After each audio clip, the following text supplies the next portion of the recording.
In this tutorial, we're going to be looking at how you could join the weekly live class. So start at the course page, and at the top under course information, you will see a link that says click to join weekly live class. When you click on that, it will open up the Zoom video conferencing software that we use. If this is the first time that you have used Zoom, you might have to click on the link that says download and run Zoom. If you've installed it before, it will just take a moment to load.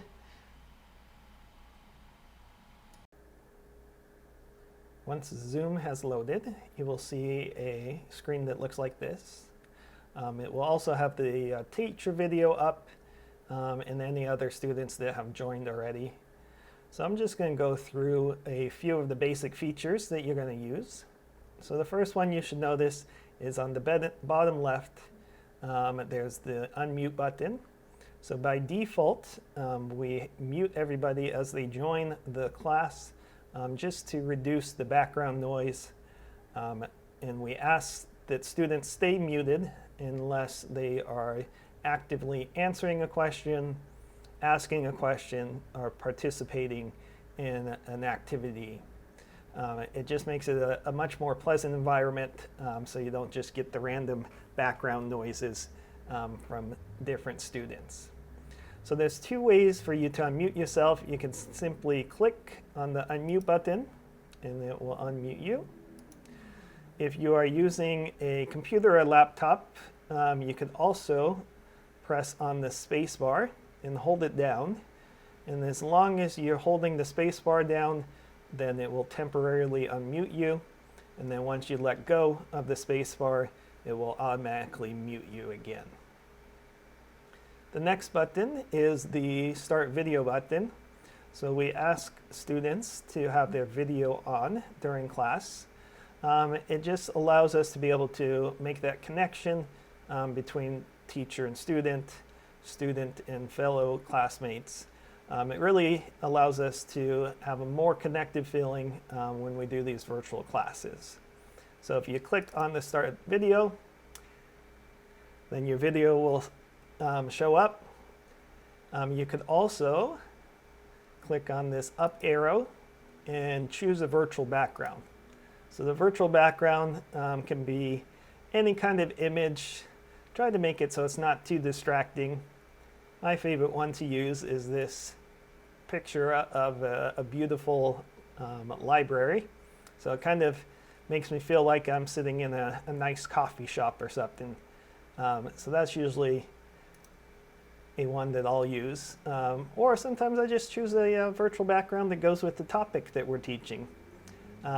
So virtual backgrounds are nice. You don't have to worry about what's behind you in the room. So certainly you can choose one of those, but like I said, try not to make it too distracting for other people. So I'm going to turn off the video for the rest of this tutorial because otherwise it's going to distract me by having to see myself the whole time. The next thing I want to show you is this participants button. So this is where it lists all the other people in the class, so the teacher and other students. You can also use some of these non-verbal feedbacks.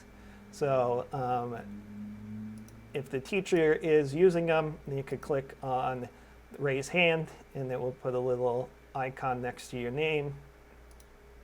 The teacher will get a notification that you raised your hand as well. And the teacher can do like yes and no questions, and you could give those non-verbally. And there's a couple more that you could do in the more section as well. So that's basically all you're going to need to use from this screen. The chat feature is the other thing you're going to use often.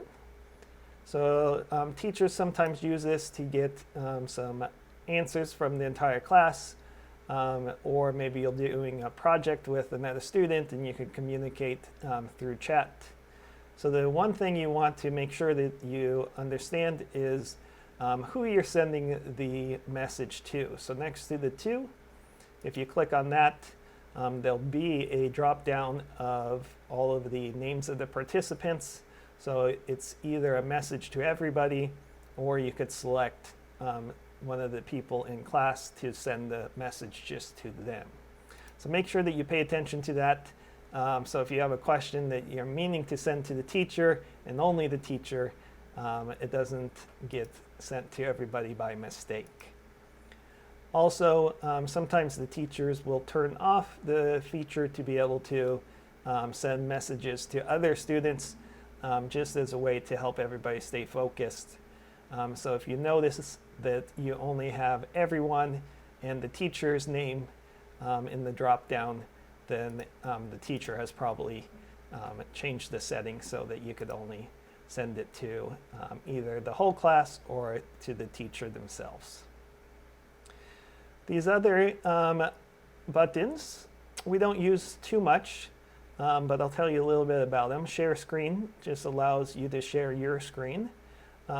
So this might be used if you're presenting a slideshow, or if you did some kind of work on your computer that the teacher's asking you to present to the entire class.